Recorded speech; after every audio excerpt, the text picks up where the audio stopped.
তো বন্ধুরা এখন বাজে হচ্ছে 10টা 48, মানে ওই 11টা বাজতে যাচ্ছে আর কি। ঘুম থেকে উঠে ঘরে যা সমস্ত কাজ সব কিছু কমপ্লিট করে চলে গিয়েছিলাম বাজারে। আর এই যে এইমাত্র হচ্ছে বাজার থেকে এলাম। আমি যখন বাজারে যাই তখন এরা কিন্তু রাজা ঘুম থেকে ওঠেনি, রিয়া উঠে হচ্ছে পড়তে বসেছিল। বাড়ির সমস্ত কাজ কমপ্লিট করে চলে গিয়েছিলাম বাজার, একা একাই চলে গেছিলাম আজকে। তো চলো বাজারটা তোমাদের সঙ্গে একটু শেয়ার করি। আজকে কিন্তু ভীষণ রোদ দিয়েছে বাইরে, এত রোদ, আর রোদের সঙ্গে কিন্তু হাওয়াটাও আছে। তারপরে যাই হোক চলে আসলাম, হাওয়াটা রোদটা করা আছে বলে ওরকম ঠান্ডা আজকে মনে হয়নি। আজকের ওয়েদারটা মোটামুটি ভালো। তো সবেমাত্র এই বাজার থেকে এলাম। আমি যখন বাজারে যাই তখন দুজনেই ঘুমাচ্ছিল, কাউকে আর ডাকিনি। আমি তো উঠেছি অনেক সকাল সকাল, উঠে বাড়ির সমস্ত কিছু কাজ গুছিয়ে চলে গিয়েছিলাম বাজারে। ওদেরকে আর ডিস্টার্ব করলাম না। রিয়া যদিও উঠেছিল, ও পড়তে বসেছিল অলরেডি, তখন কিন্তু 10টা বেজে গিয়েছিল। তারপরেও কিন্তু রাজিয়া ঘুম থেকে ওঠেনি। তো ভাবলাম চলো আজকে আর কাউকেই ডাকবো না। আর এই তো মন মতো আজকে একাই বাজার করলাম, সেটা তো তোমরা দেখতেই পাচ্ছ, তাই না? তো যাই হোক সমস্ত কাজ কমপ্লিট করে স্নান টান করে টরে একা ব্যাগটা নিয়ে বেরিয়ে গেলাম। যখন বেরোচ্ছিলাম তখন রিয়া দেখেছিল যে আমি বের হচ্ছি। তো কি বলতো, আমি জানি বাজারটা তো আমাকে করতেই হবে। এবারে যদি ওদেরকে ডাকি তাহলে ওরা যাবেই না। বিশেষ এরকম কোনো টার্গেট নিয়ে যায়নি, যে কিছুই ছিল না যে আমি বাজারে আমাকে বাধ্যতামূলক যেতেই হবে। যদিও মাছ ছিল, আলু ছিল না, আর ভাবছিলাম বিশেষ করে শাক কেনার জন্য গিয়েছিলাম। অল্প শাক টাক এটা কিনবো আর কি, সেই জন্যই গিয়েছিলাম। তো একাই চলে গেলাম, বাজারও মোটামুটি কমপ্লিট। বাজার করে যখন চলে আসি, আসার সময় ব্যাগটা আর টানতে পারছিলাম না। 2 রকমের শাক নিয়েছি, আর নিয়েছি 2 কিলো আলু, আর মাছ নিয়েছিলাম, আর একটা বাঁধাকপি। সব থেকে ভারী ছিল বাঁধাকপিটা। বাঁধাকপিটা মনে হচ্ছে 2 থেকে 2.5 কিলো ওজনের হবে। ফুলকপি বাঁধাকপির দাম মোটামুটি কমে গিয়েছে। সবজির বাজার সেরকম আর এতটা এখন চড়া দামে নেই, কারণ এই সময়টায় আর বাজারে যেতে পারি না। কারণ কি বলতো, একটা সময় গরমের সময় 2 দিন ছাড়া ছাড়া বাজারে যেতে হতো, দামও প্রচুর ছিল, 500 টাকা দিলেও কিন্তু ব্যাগ ভরতো না। ওই সময়টা কিন্তু এখন মোটামুটি চলে এসেছে। যাই হোক আজকে মনে হয় 200 না 250 টাকার বাজার করলাম, মোটামুটি ব্যাগটা তো ভর্তি হয়ে গিয়েছে। তারপরেও মনে হচ্ছে কি নাই আর কি নিয়েছি, তাই না? পেঁয়াজ নিয়েছি, পেঁয়াজের দামটা মোটামুটি একটু ভালো আছে, 20 টাকা কিলো। এর আগে তো 20 টাকা দিয়ে 3 কিলো 2.5 কিলো মতো কিনেছি। আর নিয়েছি পোনা মাছ।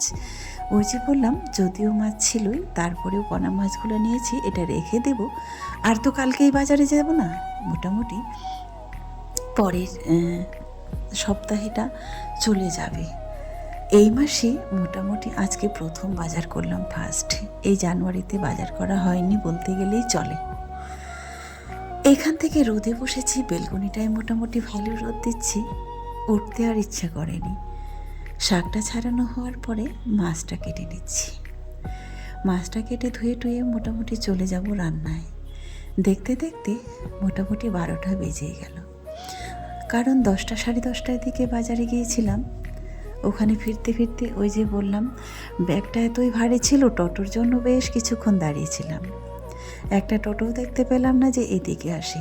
তখন ভাবলাম আচ্ছা একা হেঁটে হেঁটেই চলে যাই, আমার হাঁটাটাও হবে আর যেতেও পারবো, 10 টাকা বেঁচে যাবে, এটা ভেবে হেঁটেই চলে এলাম। মনের জোর আর সাহস এই দুটো যদি থাকে তাহলে মনে হচ্ছে সব কিছুই জয় করা যায়। টোটোতে আসলে চলে আসতাম, এদেরকে নিয়ে গেলে কিন্তু এদের সঙ্গে আসতাম, একাই গেলাম, ব্যাস হেঁটে হেঁটেই চলে এলাম। এই তো মনের বল, তাই না? এবারে হচ্ছে শাকটা ধুয়ে ফাইনালি দিয়ে দিলাম কড়াইয়ে। তো যেটার জন্য তোমরা মোটামুটি ভিডিওটা দেখছো, পুরো ভিডিওটা দেখলে অবশ্যই বুঝতে পারবে কোথায় ডায়মন্ড পেলাম আর কিভাবে পেলাম, তাই না? এটার জন্য হয়তো তোমরা অনেকেই ক্লিক করেছো ভিডিওটা। তবে এটাই দেখো,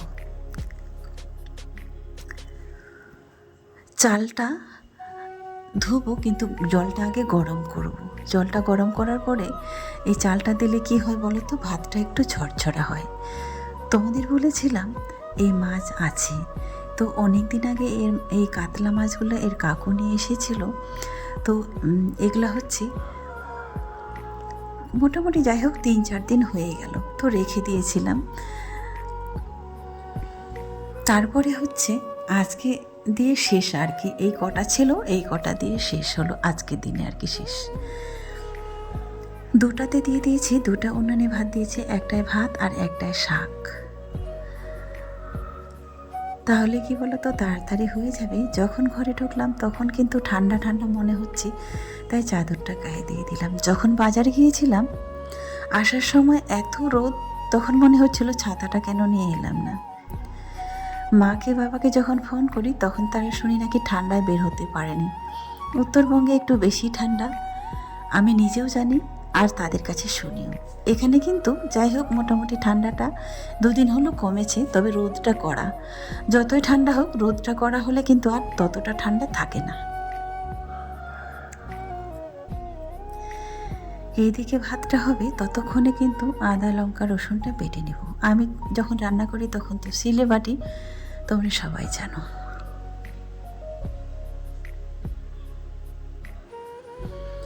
শাকটা নামিয়ে রেখে দিয়েছি আর একটাই ভাতটা দিয়েছি। শাকটা একটু পরে তেলে দেবো। আর এইদিকে কি বলো তো, মাছটা ভাজবো ভেবেছিলাম, তারপরে ভাবলাম না, চলো শাকটা আগে তেলে দিয়ে দিয়েছি। তো চলো তোমাদেরকে মূল কথাটাই বলি, অনেকক্ষণে অনেকজন অপেক্ষা করে আছো। ডায়মন্ড কথাটা এই জন্যই বললাম, গত 8 বছর ধরে আমি এই মেদিনীপুরে আছি। আসলে আমাদের নিজের গ্রামের, নিজের দেশের, নিজের গ্রামের, দেশ বললে ভুল হবে, আমার নিজের জেলার, নিজের দেশের, নিজের বাড়ির, নিজের গ্রামের কালচার খাওয়া দাওয়া সব কিছুই কিন্তু অন্যরকম আলাদা। আমি শাকপ্রেমী, তোমরা প্রত্যেকটা মানুষই জানো, আর তোমাদেরকে আমি প্রায় বলি, বাবার বাড়িতে গেলেও কিন্তু দেখাই। তো আমার ডায়মন্ড হচ্ছে এই যেটা আমি রান্না করছি। এই জন্যই বললাম, কারণ এই যে বললাম গত 8 বছর এখানে আছি, কোনোদিন লাফা শাক চোখে দেখতে পাইনি, মটরশুঁটি শাক দেখতে পাইনি, কিংবা পাট শাক যেটাকে আমরা বলি ঝোল করে খাওয়া হয় সেটাও দেখতে পাইনি। পাট শাক পাই, তবে অন্যরকম। আজকে যখন আমি বাজারে দেখতে পাই এই মটরশুঁটি শাকটা, তখন আমার মনে হচ্ছিল আমি যেন ডায়মন্ড পেলাম হাতে। শাকটা দেখার পরে আমার কাছে খুচরো টাকা ছিল না, তারপরে আমি ভাবলাম এখানে যেহেতু দেখেছি, তাহলে আরেকটু দূরের দিকে যাই, ওইদিকে যদি থাকে তাহলে হয়তো আরও সস্তায় পাবো। মন কোনো মতেই টিকছিল না। ভাবলাম এইদিকে তো পুরো বাজারটা ঘুরে নাই, একজনের কাছেই ছিল, তবে মাত্র 6টা আটি ছিল, তার মধ্যে আমার 3টা নেওয়া হয়েছে। এখন বাজে হচ্ছে 8:30, খাওয়া দাওয়া কমপ্লিট। আর এখন হচ্ছে কি বলতো, ঘুমাতে যাব। দুপুরের যা ভাত ছিল সেটাই খেলাম। এখন খাওয়া দাওয়া মোটামুটি কমপ্লিট। আর দুপুরের তরকারি ছিল, একটু শাক রয়েই কালকে সকালে মুড়ি দিয়ে খাওয়া হবে। তো আজকে বাজার থেকে যে শাকটা নিয়ে এসেছিলাম, তো মানে ওই শাকটা দেখে তো সবাই ঘরে চমকে গেছে। বলছে, বাচ্চাগুলো বলছে, মা এখানে ওই শাকটা পাওয়া যায়। তো মনে হচ্ছে যে আমরা মনে হয় বাজার থেকে মনে হয় কী বলো তো ডায়মন্ড পেয়েছি। এত খুশি আজকে ওই শাকটা দেখে। তারপরে হচ্ছে ওরা এখন রাতের খাবার ওরা 10টার পরে খায়, এমনও কোনো দিন হয় 10টার পরে খায়। আজকে শাকটা দেখে ওদের অলরেডি 7:30টার মধ্যে খাওয়া কমপ্লিট। এখন শুধু আমি একাই খেলাম, ওরা কিন্তু অনেক আগেই খেয়ে নিচ্ছে। ওই যে বললাম শাকটা পেয়ে মনে হচ্ছে আজকে এত খুশি, এত আনন্দ, মনে হচ্ছে আজকে ডায়মন্ড পেয়েছি। তো সেই জন্যে বললাম এই কথাটা, এত খুশি হয়নি, কারণ গত 8 বছর পরে আজকে ওরা মটরশুঁটি শাক খেলো, পায়নি। আর বাবার বাড়ি গেলে তো এই তো গেলাম, এই সিজনে থাকা হলো না, আর শাকটাও মোটামুটি ভালো করে হয়নি, খাওয়া ভালো হয়নি, গিয়েও তারপরে ফিরে চলে আসলাম। তো চলো, সমস্ত কিছু গোছানো কমপ্লিট। রান্নাঘরটাও এবার জানলা দরজা সমস্ত কিছু লাগিয়ে এবার ঘুমাতে যাওয়ার পালা। শোয়ার সময় কিন্তু সমস্ত কিছু আমাকে চেক করতে হয়। হয়তো একটা পুরুষ বাড়িতে থাকলে, একটা গার্জিয়ান থাকলে হয়তো তার দায়িত্ব থাকে, মনে করো সমস্ত কিছু লাইট অফ করা, দরজা লাগানো, সদর দরজা দেখা লাগানো হয়েছে কি না, এই দায়িত্বগুলো কিন্তু মোটামুটি আমার থাকে। দুজনে হয়তো শুয়ে গেছে কিংবা আছে, তারপরে কিন্তু আমাকে সমস্ত কিছু চেক করে ঘুমাতে যেতে হয়। যেই দিনটা আমি হয়তো একটু শরীরটা ভালো লাগে না আগে ঘুমাতে চলে যাই, তারপরে কিন্তু সেই দিনটা ঘুম থেকে উঠে আবারও চেক করতে হয়। তো চলো আজকের মতো শেষ করছি। সবাই ভালো থাকবেন, সুস্থ থাকবেন। আর আজকে এইটা বলার জন্য অনেকেই কি বলবো বলো তো, আসলে মন মতো যখন জিনিসটা পেয়ে গেলাম তাই আমার কাছে মনে